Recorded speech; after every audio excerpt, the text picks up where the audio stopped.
24절에서 사도로서 자신이 겪고 있는 고난을 설명했고, 또 25절에서는 그럼에도 하나님의 말씀을 선포해야 하는 자신의 임무를 밝혔습니다. 26절과 27절에서는 자신이 선포하는 이 말씀의 성격이 비밀이었음을 밝히고, 이 비밀이 드러나서 너희에게 계시되었다, 너희에게 전해진 것이 하나님의 은혜임을 밝혔습니다. 그리고 다시 순서를 바꿔서 28절에는 자신이 지금 하고 있는 이 일이 사도적인 선포라고 하는 것을 다시금 강조하고, 마지막 29절에서는 자신이 고난받음이 은혜임을, 오히려 자신은 당당하고 오히려 더 이와 같은 고난을 너희들도 받게 되기를 바울은 권면합니다. 28절에는 한글 성경에는 이것이 명확하게 드러나지 않습니다만, 이 모든이라고 하는 단어가 헬라어 성경에 보면 4번씩이나 등장을 합니다. 그래서 모든 사람을 권면하고, 모든 지혜로 모든 사람을 가르치고, 모든 사람을 그리스도 안에서 완전히 성숙한 사람으로 세우기 위해 우리가 힘쓴다 라고 하는 것으로 4번씩이나 이 모든이라고 하는 것을 강조한 것은, 하나님의 사랑이 유대인들, 하나님의 선택을 받은 선민이라는 주장을 하는 저들에게서부터 시작은 하지만, 이것이 모든 사람에게까지로 확산이 되었다라는 것을 명확하게 밝히기 위함이요. 다시 말하면 이제 등장하게 될 거짓 교사들의 정체가 사실은 유대인들인데, 이들이 강조하는 것은 우리와 같이 되려면, 하나님의 선택을 받은 하나님의 백성이 되려면 예수 그리스도만 믿으면 안 된다는 겁니다.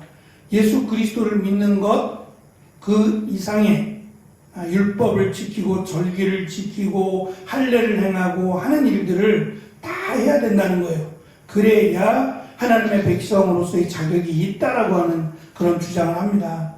바울은 그것이 의미 없다는 거죠. 이미 복음이 유대인들에게 먼저 임하긴 했지만 모든 사람에게로, 그래서 예수님도 유대인들에게만 복음을 전한 게 아니라 이방인들, 심지어는 죄인이라고 이미 세상에서 더 이상 쓸모없는 사람이라는 평가를 내린, 그래서 십자가에 달려 죽어야 하는 그 죄인에게까지도 하나님의 사랑이 미쳤음을 강조했습니다. 그러므로 지금 골로새 성도들은 더 이상의 하나님의 자녀로서, 또 구원받은 백성으로서 더 이상의 그 무엇이 필요하지 않다. 오히려 그것보다는 이 복음 때문에 당하는 당시에 어쩔 수 없는 고난이라고 하는 것을 부정적으로 생각하지 말고, 오히려 이 고난을 기쁨으로, 하나님의 은혜로 여기라는 쪽에 무게를 두고 강조합니다. 바울은 1장 6절에서 이미 이 복음이 너희에게 이르렀고 너희가 듣고 진리 안에서 하나님의 은혜를 깨달은 날부터 너희 안에서와 같이 온 세상에서도 열매를 맺으며 자라고 있다라고 밝혔습니다. 23절에서도 이제 그 복음이 온 세계로 퍼져나가고 있습니다 라고 밝혔고, 우리가 읽은 말씀에도 모든 사람에게까지 이르고 있다.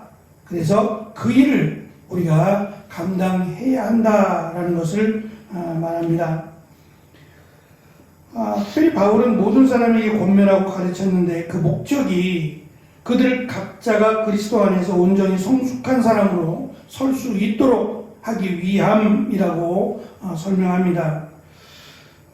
여기에서 바울 서신에서 모든 지혜라고 하는 이 문구가 12권 또는 13권이라고 주장하는 바울 서신에 4번이 나오는데, 그 가운데 3번이 골로새서에서만 등장을 합니다. 이것은 다른 지역에 비해서 이 골로새 지역이 이 많은 그 종교들 또는 이 지혜와 관련된 철학자들이 많았음을 암시해 주는 겁니다. 그래서 이 지혜라고 하는 보이지 않는 절대 진리인 지혜를 간구하고 또 이 지혜에 대한 욕심이 탐심이 많았음을 알 수 있어요. 그래서 바울은 하나님의 말씀을 그들이 잘 알아듣는 것뿐만 아니라 하나님의 말씀을 잘 가르치고 또 이 말씀을 잘 전하기 위해서는 이 세상이 찾는 지혜보다 더 큰 지혜가 필요하다라는 것을 지금 설명을 합니다. 성숙한 자로 세운다라고 할 때 이 성숙하다라고 하는 단어가 보통 흠이 없다 또는 완전하다라는 뜻도 있습니다만 여기서는 바르게 자라가다라고 하는 의미가 있어서 쉬운 성경은 이 부분을 정확하게 집어냈어요. 그래서 바른 길로 인도하는 이라고 하는 이 부분을 한 번 더 강조를 해 주었습니다.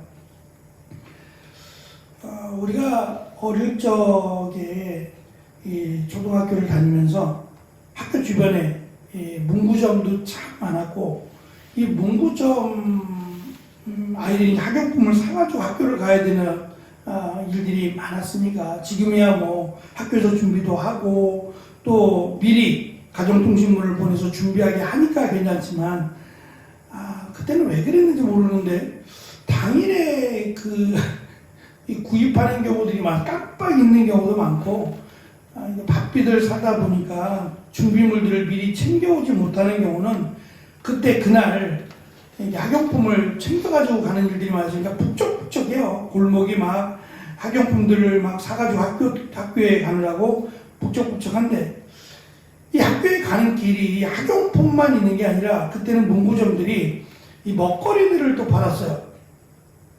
그게 큰 유혹이에요. 학교 다니면서 이 필요한 학용품만 사가지고 가는 게 아니라 그 앞에 놓여진 정말 아이들을 유혹하는 그 다양한 불량식품들이 학용품을 사지 말고 불량품을 살까라고 하는 욕심이 들 만큼 그래서 친구와 좀 나눠 쓰고 빌려 쓸 수 있으면 그렇게 하고 나머지는 이걸 사서 같이 먹고 뭐 이런 저만 그랬는지 모르겠지만 하여튼 그런 유혹들이 많았어요. 그래서 지금 생각해 보면 그게 다 아이들에게 정말 필요한 건강식품이라기보다는 불량식품이었다는 생각이 많이 들어요.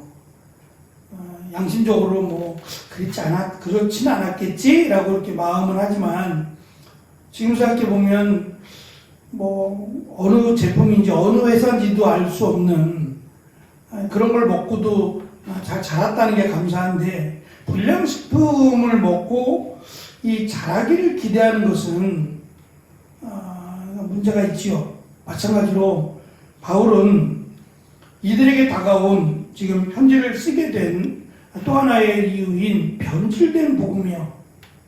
복음 같지 않은 거짓 복음을 들고 온 그들에게서 건강하게 자라기 위해서는 무엇보다 바른 그리고 제대로 된 복음이 필요하다라는 것을 바울은 지금 설명을 합니다. 그래서 29절에 이 일에 힘쓰고 애쓴다라는 말을 지금 두 번이나 똑같은 단어는 아닙니다만 반복해서 강조를 하고 있는데요. 여기서 힘쓰고 애쓴다라고 번역한 이 단어가 싸운다는 단어예요. 다시 말하면 이 복음과 관련돼서 이 거짓 복음을 전하는 자들을 피하는 데에만 답이 있지 않다는 거예요. 물론 이제 그들에게 다가가서 막 치고받고 싸운다는 의미가 아니라 싸우는 마음으로 그들을 정확하게 대적하겠다라고 하는 마음으로 바른 복음을 그들이 받아들이고 이 바른 복음을 전해야 될 필요가 있다라는 겁니다. 벌써 몇천 년 전, 2000년이 넘는 그 전에도 지금처럼 뭐 다양한 그런 어떠한 생각들이 있지 않던 시대에도 이 바른 복음에 대한 이 관심이 높았다는 것은 지금 우리가 가장 소중하게 여겨야 될 것 가운데 하나가 이 바른 복음이 아닌가라고 하는 생각을 가져봅니다. 교회에서도 신학교에서도 이 바른 복음에 대한 갈증이 좀 있어야 되지 않겠는가? 그래서 간혹 요즘은 제가 이제 신학교에 강의를 나가지 않습니다만 간혹 그 계절학기 때 뭐 여름이나 겨울에 특강을 이렇게 요청을 받을 때 가보면 너무 늦었다라고 싶을 만한 분들이 꽤 많이 옵니다.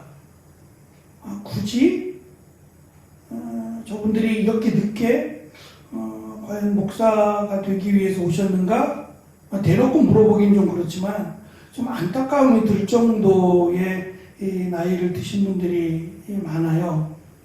그래서 간혹 물어보면 목사가 되기 위해서 온 게 아니라 성경을 배우기 위해서 왔다라는 말을 심심치 않게 들어요.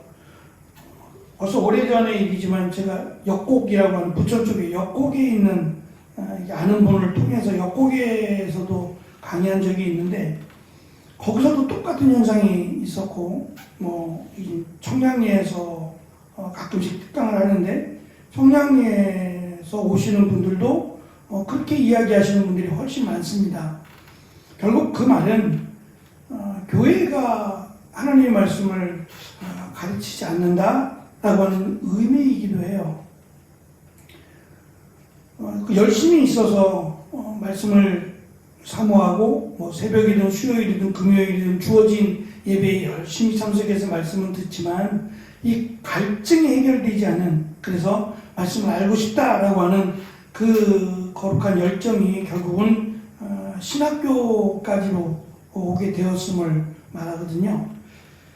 문제는 신학교에서조차 말씀을 전하느냐 하는 거죠. 그 신학교에서 강의하시는 분들이 거의 대부분 목회하시는 분들인데 과연 그분들이 신학교에 가서는 제대로 된 말씀을 전하고 교회에서는 말씀을 전하지 않느냐? 그럴 리가 없죠.